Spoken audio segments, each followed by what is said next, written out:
आज का जिला है जबलपुर। जबलपुर को जवाली ऋषि की तपोभूमि के नाम से जाना जाता है और यह जिला नर्मदा नदी के तट पर स्थित है। इसका प्राचीन नाम जवालीपुरा बाद में जबलपुर पड़ गया। इतिहास के दृष्टिकोण से इसका नाम त्रिपुरी है क्योंकि यहाँ पर कांग्रेस का त्रिपुरी अधिवेशन हुआ था। आगे हम बात करेंगे इसके बारे में। महाकौशल है। अन्य नाम संगमरमर की नगरी क्योंकि संगमरमर बहुत अधिक मात्रा में पाया जाता है। संस्कार राजधानी कही जाती है, साथ ही न्यायिक राजधानी भी कहते हैं। न्यायिक राजधानी इसलिए कहते हैं क्योंकि यहाँ पर मध्य प्रदेश का हाई कोर्ट है। साथ में कलचुरी वंश की राजधानी रहा है। प्राचीन काल में यह जिला कलचुरी वंश की राजधानी था। साथ ही गोंडवाना राज्य क्षेत्र का मध्य बिंदु भी रहा है। तो कलचुरी वंश और गोंडवाना वंश। इसके बाद आगे हम बात करते हैं कुछ अन्य बिंदुओं पर।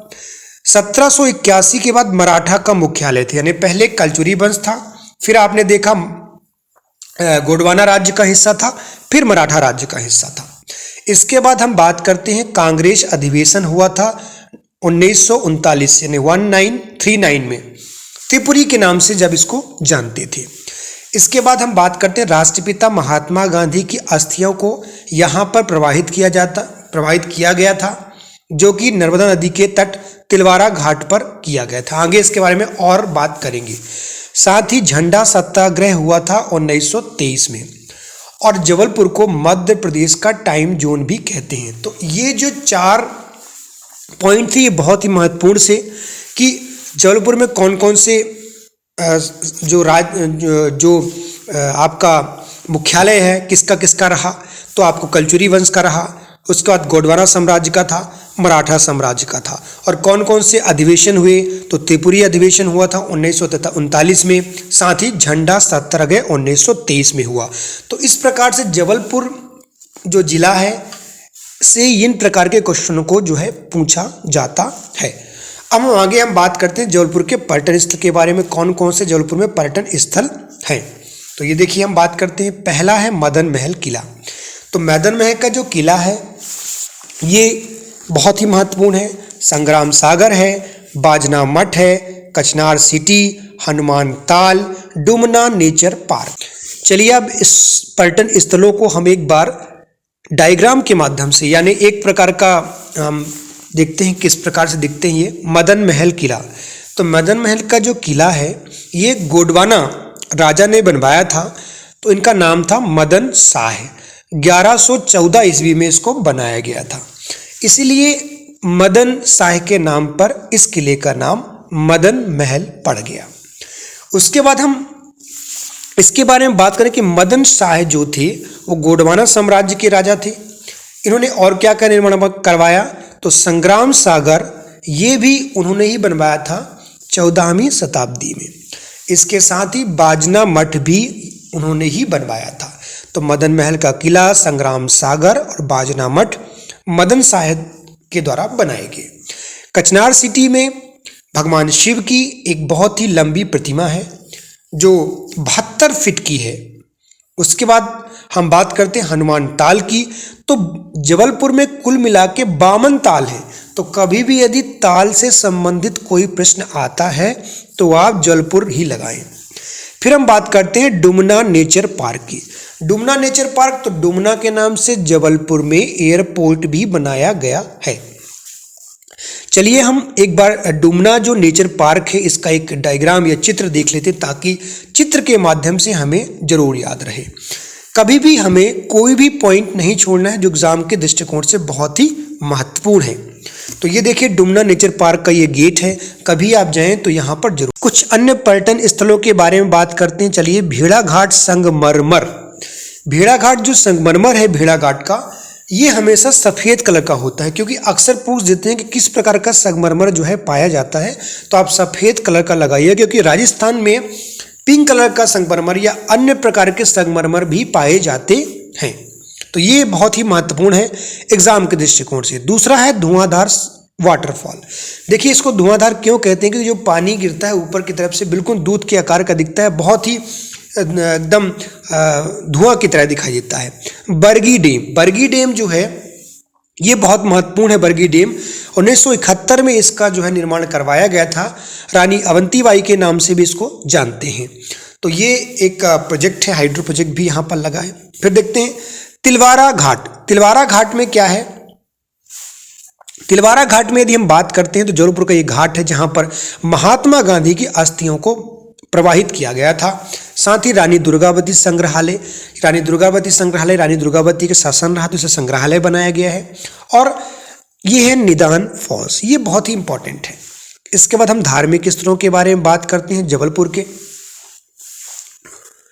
तो पिसनहारी के मढ़िया है, 64 योगिनी मंदिर, रूपनाथ अभिलेख, त्रिपुरी सुंदरी मंदिर, तिगवा मंदिर और बेलसिंग रॉक। देखिए कुछ इस तरह से दिखाई देता है। पिसनहारी की जो मढ़िया है, कभी भी आप जाएं तो यहाँ पर घूम के आएं। इसके बाद जो अन्य मंदिर या अन्य जो धार्मिक स्थल है उनको भी एक बार हम डायग्राम के माध्यम से समझ लेते हैं ताकि एग्जाम के दृष्टिकोण से हमको याद रहे। तो ये 64 योगिनी का मंदिर है, धार्मिक स्थान है। हमेशा क्वेश्चन आता है कि 64 योगिनी का जो मंदिर है वो किस जिले में स्थित है, तो आप जबलपुर लगाएं, इसलिए संस्कार की राजधानी भी कहते हैं इसको। अब हम बात करते हैं अन्य रूपनाथ अभिलेख की। ये रूपनाथ का अभिलेख है, इसको भी आप जरूर याद रखें। रूपनाथ का अभिलेख जबलपुर जिले में स्थित है। आगे हम बात करते हैं त्रिपुरी सुंदरी मंदिर। तो मैंने बताया था कि त्रिपुरी जो है ये इतिहास के दृष्टिकोण से इसका नाम जो है पड़ा था। तो त्रिपुरी सुंदरी मंदिर का एक चित्र देख लेते हैं, इस तरह से कुछ दिखाई देता है, बड़ा ही सुंदर मंदिर है। इसके बाद हम जानते हैं तिगवा मंदिर। तो तिगवा मंदिर किस तरह से दिखाई देता है इसको भी एक स्लाइड के माध्यम से जान लेते हैं। इस तरह से कुछ दिखाई देता है, प्राचीन इमारत दिखाई देती है इसमें। इसके बाद हम बात करते हैं नेक्स्ट बेलसिंग रॉक। ये क्या हो सकता है, इसके बारे में बहुत कम लोग जानते हैं और यहाँ पर कई लोग घूमने भी नहीं जाते हैं। तो आप इस बार जरूर जाएं यहाँ पर बेलसिंग रॉक पर। चलिए बेलसिंग रॉक को देख लेते हैं किस तरह से बेलसिंग रॉक जो है वो दिखाई देता है, क्योंकि 90% लोग नहीं देखने जाते हैं। तो हम ये देखो, ये है बेलसिंग रॉक। ये जो पत्थर है अपने आप में एक अजूबा है, एक ऐसा ही मेंटेन है, एकदम बैलेंस के रूप में बना हुआ है, इसलिए इसको बैलेंसिंग रॉक के नाम से जानते हैं। चलिए अन्य कुछ महत्वपूर्ण तथ्य जबलपुर के बारे में जानते हैं अगली स्लाइड में। तो ये देखिए, जबलपुर देश का प्रथम रत्न परिष्कृत केंद्र के रूप में जाना जाता है। विकलांग पुनर्वास केंद्र, यहाँ पर जितने भी दिव्यांग हैं उनका पुनर्वास केंद्र बनाया गया है। विद्युत मंडल का मुख्यालय भी जबलपुर है। तो मध्य प्रदेश विद्युत मंडल का जो मुख्यालय है वो कहाँ है? जबलपुर है। तो ये 3 प्रश्न पूछ सकते हैं कि मध्य प्रदेश में प्रथम रत्न परिष्कृत केंद्र कहाँ है, ये सॉरी देश का प्रथम परिष्कृत केंद्र कहाँ है, तो आप इसको बता सकते हैं जबलपुर में है। या देश का प्रथम विकलांग पुनर्वास केंद्र कहाँ है, तो जबलपुर है। विद्युत मंडल का मुख्यालय कहाँ है, तो आप जबलपुर बना सकते हैं। इसके बाद हम आते हैं जबलपुर मध्य प्रदेश में विभाग। तो पहले हमने देश में प्रथम देखा, अब हम मध्य प्रदेश में प्रथम देखते हैं। तो भूकंप रिएक्टर स्केल स्थापित है। कभी भी जब भूकंप आता है तो उसको रिएक्टर स्केल से नापा जाता है। तो इसके लिए जबलपुर में एक जो है स्थापित किया गया है। नगर निगम 1864 को यहाँ पर जो है स्थापित हुई थी। सर्वाधिक साक्षर वाला जिला है, यानी जबलपुर को देखा जाए तो पुरुष साक्षरता में सबसे प्रथम जिला है, यानी सभी पुरुष यहाँ पर अधिकांशता, हम कह सकते हैं कि अधिकांशता जो पुरुष हैं वो साक्षर हैं। अब हम तो इस प्रकार ये 2 पॉइंट बहुत महत्वपूर्ण, जबलपुर देश का प्रथम और मध्य प्रदेश में प्रथम क्या क्या रखता है। फिर आगे बात करते हैं मध्य प्रदेश का हाई कोर्ट 1 नवंबर 1956 को जो है यहाँ पर हाई कोर्ट बनाया गया था। मध्य प्रदेश की स्थापना दिवस के दिन ही यहाँ पर जो है, इसको ऐसे याद रख सकते हैं, यहाँ पर हाई कोर्ट बनाया गया था। आगे कुछ बिंदुओं पर बात करते हैं, कुछ इस तरह से दिखाई देता है। देखिए आपका जबलपुर का जो हाई कोर्ट है। इसके बाद हम आगे बिंदुओं पर बात करते हैं जबलपुर के बारे में।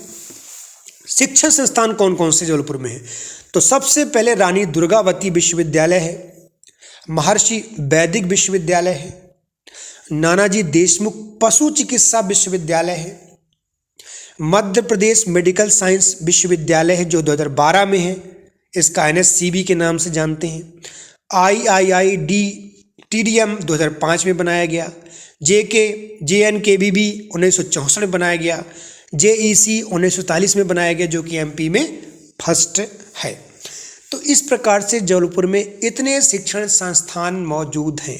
तो सबसे पहले इसमें जो क्वेश्चन आता है कि जबलपुर में रानी दुर्गावती विश्वविद्यालय मध्य प्रदेश के किस जिले में स्थित है, तो आप जबलपुर लगाएंगे।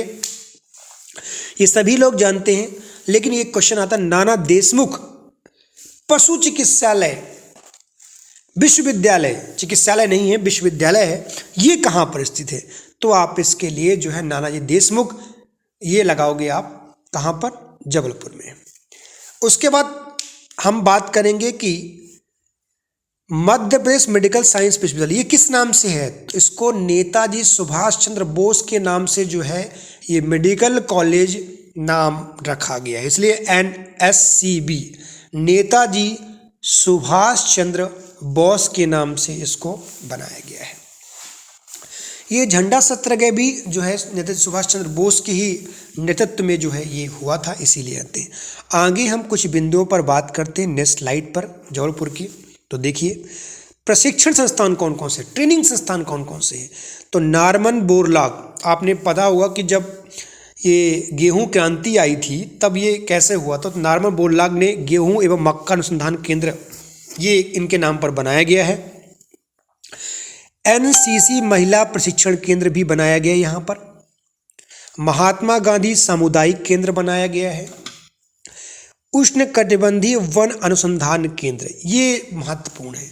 चलिए हम थोड़ा डिटेलिंग में इस पर बात करें। नारमन बोरलाग के बारे में जरूर पढ़िएगा आप जब क्रांति के बारे में इनसे संबंध रखते हैं।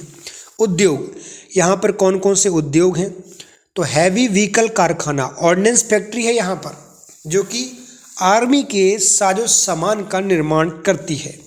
Gun carriage factory, government post and Telegram, ये गन कैरिज फैक्ट्री भी है यहाँ पर। 506 आर्मी बेस का वर्कशॉप बनाया गया है यहाँ पर। तो आर्मी के दृष्टिकोण से भी जबलपुर जो है बहुत ही महत्वपूर्ण है। चीनी मिट्टी उद्योग है यहाँ पर, यानी चीनी मिट्टी के जो बर्तन हैं वो बनाए जाते हैं। बीड़ी उद्योग, जबलपुर में जो बीड़ी उद्योग है ये बहुत ही प्राचीन समय से है, बहुत ही समय हो गया है इसको। फिर जिलेटिन भी यहाँ पर बनती है। तो इस प्रकार से उद्योग की दृष्टिकोण से जबलपुर क्या क्या बात रखता है, तो ये मैंने बताया। अब इसमें क्वेश्चन किस प्रकार से पूछ सकते हैं कि मध्य प्रदेश में हैवी व्हीकल कारखाना कहाँ पर स्थित है, तो उसका उत्तर जबलपुर में है। और ऑर्डिनेंस फैक्ट्री, ये दोनों क्वेश्चन जरूर बनते हैं। आगे हम कुछ बात करें, चलो देख लेते हैं कैसे दिखाई देती है कुछ। ये देखिए इस प्रकार से कुछ हैवी व्हीकल कारखाने या ऑर्डिनेंस फैक्ट्री का निर्माण होता है, इस प्रकार से दिखाई देती है। अन्य पॉइंटों पर हम बात करते हैं यातायात के बारे में। रेलवे, प्रदेश का पहला रेल मार्ग जबलपुर इलाहाबाद। अब बताइए सबसे पहला रेल मार्ग जब जबलपुर से इलाहाबाद जाता था 1867 यानी 1867 में, ये 67 में स्टार्ट हुआ था।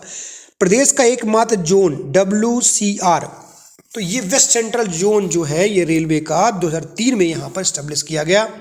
यहाँ पर जो नेशनल हाईवे 7 और नेशनल हाईवे 12 NH7 NH12 जो है गुजरता है। वायु मार्ग से बात करें तो वायु मार्ग जबलपुर हवाई अड्डा है जिसका नाम डुमना एयरपोर्ट है।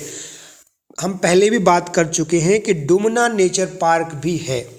तो डुमना जो है दो चीज़ें हैं, यहाँ नेचर पार्क भी है और एयरपोर्ट भी है, ठीक है। तो ये बहुत ही महत्वपूर्ण क्वेश्चन रखता है। तो जबलपुर में कौन कौन से दो राजमार्ग गुजरते हैं, ऐसा क्वेश्चन आएगा, NH7 और NH12। तो इस प्रकार से ये क्वेश्चन आ सकता है। ये देखिए आप, हम थोड़ा सा जबलपुर ट्रांसपोर्टिंग सिस्टम की तस्वीर देख लेते हैं। तो ये महत्व। आगे हम चलते हैं कुछ अन्य तथ्यों पर बात करते हैं। रानी अवंतीबाई सागर परियोजना बरगी डैम, जो आप पुराने चित्र में देख चुके हो, 1971 में बनाई गई थी। हमने बात भी किया था कि बरगी डैम जो है वो कब बना था, 1971 में बना था। और किसके नाम से जानते हैं इसको, रानी अवंतीबाई सागर परियोजना के नाम से इसको जाना जाता है। तो ये बहुत ही महत्वपूर्ण क्वेश्चन है। और बरगी डैम जो बना हुआ है ये किस नदी पर बना हुआ, ये। इसके बाद हम नेक्स्ट पॉइंट पर बात करते हैं जबलपुर में खनिज के दृष्टिकोण से कितना इंपॉर्टेंट जिला है। तो जबलपुर में हम बात करते हैं गेरू का उत्पादन होता है, फेल्सपार का उत्पादन होता है, सेल खेड़ी का उत्पादन होता है, सुरमा का उत्पादन होता है, सीसा और लोहे का उत्पादन होता है। गेरू को आपको पता ही होगा, गेरू जो है अभी पहले जो है सरकारी जितनी भी बिल्डिंगें होती उसमें जो है इससे पेंट किया जाता था। आगे हम कुछ बात करते हैं महत्वपूर्ण तथ्यों पर। कृषि वन, उपजाऊ गेहूं की खेती वाला हवेली क्षेत्र, यानी अन्य फसल चावल चना आदि। उपजाऊ भूमि इसलिए है कि यहाँ पर नर्मदा नदी के कारण पानी की जो उपलब्धता है वो बनी रहती है, इस वजह से ये जो है अपने आप में उत्पादन को बढ़ाता है। वन के बारे में यदि हम बात करें तो पर्णपाती सौगौन, यहाँ पर सौगौन जो है वृक्ष पाए जाते हैं जो अपनी पत्तियां गिराते हैं गर्मियों के समय में। वन अनुसंधान का क्षेत्रीय कार्यालय भी जबलपुर में स्थित है। अन्य हम कुछ बिंदुओं पर बात करते हैं आगे। चलिए नेक्स्ट स्लाइड की तरफ चलते हैं। देखिए खेल के दृष्टिकोण से यहाँ पर हॉकी, टेबल टेनिस और बैडमिंटन का एसोसिएशन मुख्यालय है। एकलव्य तीरंदाजी एकेडमी भी यहाँ पर बनाई गई है। जब आप मैदान महल की तरफ जाएंगे तो आपको ये जो है दिखाई देगा टेबल टेनिस वाला। मैदान कौन कौन से हैं? पटेल स्टेडियम है, यहाँ पर पंडित रविशंकर स्टेडियम है और शिवाजी महाराज स्टेडियम है। ये MPPSC के लिए बहुत ही महत्वपूर्ण प्रश्न बनते हैं इसमें कि हॉकी, टेबल टेनिस और बैडमिंटन मध्य प्रदेश में इसमें से कौन सा मुख्यालय जबलपुर में नहीं है? पहला ऑप्शन है हॉकी, दूसरा टेबल टेनिस, तीसरा बैडमिंटन और चौथा है क्रिकेट। तो आप इसमें क्रिकेट को लगाएंगे आंसर, क्योंकि बाकी तीनों हैं।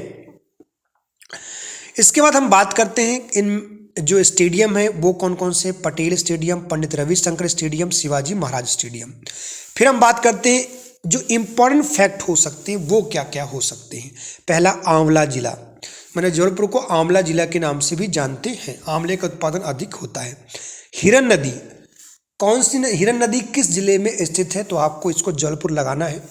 सुभद्रा कुमारी चौहान कर्म भूमि, सुभद्रा कुमारी चौहान की जो है कर्म भूमि भी यहाँ पर रही है। स्मृति समारोह RDBB, रानी दुर्गावती के नाम से यहाँ पर स्मृति समारोह का जो है आयोजन किया जाता है। तो ये थे जबलपुर के महत्वपूर्ण कुछ इम्पोर्टेंट फैक्ट।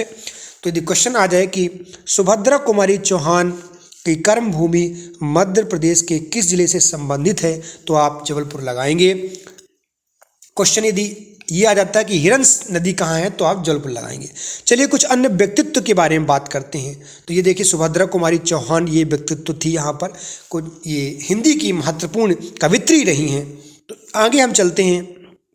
संबंधित व्यक्ति, जबलपुर से कौन से जो प्रसिद्ध व्यक्ति हैं वो संबंधित हैं, इनको एक हम देखते हैं। तो सबसे जया बादुरी आपको पता ही होगा, चित्र के माध्यम से देख लेते हैं। हमारी बिग बी यानी अमिताभ बच्चन जी की धर्म पत्नी है। इसके बाद आते हैं आदेश श्रीवास्तव जो है म्यूजिक डायरेक्टर थे, इनका अभी देहांत हो गया है कुछ समय पहले ही, आदेश श्रीवास्तव जी का। ये हैं आदेश श्रीवास्तव, ये भी जबलपुर से संबंधित है। किरण खेर जो हैं ये भी जबलपुर से संबंधित है। तो इनके बारे में आप जानते ही होंगे। इनको भी एक डायग्राम के माध्यम से, उस चित्र के माध्यम से देखेंगे। किरण खेर जो है अनुपम खेर की जो है पत्नी है। तो ये किरण खेर जो हैं। इसके बाद हम बात करते हैं अर्जुन रामपाल, राजनीति फिल्म में जरूर दिखाई दिए थे इन्होंने। अर्जुन रामपाल भी जबलपुर के हैं। फिर हम बात करते हैं रघुवीर यादव जो है एक किसान पर जो एक फिल्म बनी थी उसमें भी ये थे। तो ये रघुवीर यादव भी जबलपुर के हैं। इसके बाद हम बात करते हैं टॉम अल्टर, इनके बारे में बहुत कम लोग जानते हैं। देखते हैं ये टॉम अल्टर कौन है। टॉम अल्टर ये देखिए इस तरह से कई बार इन्होंने फिल्मों में अंग्रेज का जो है किरदार निभाया है। इस प्रकार जबलपुर के सभी महत्वपूर्ण बिंदुओं को हमने इस जिले में कवर किया। आगे हम इस तरह जिले पर बात करेंगे।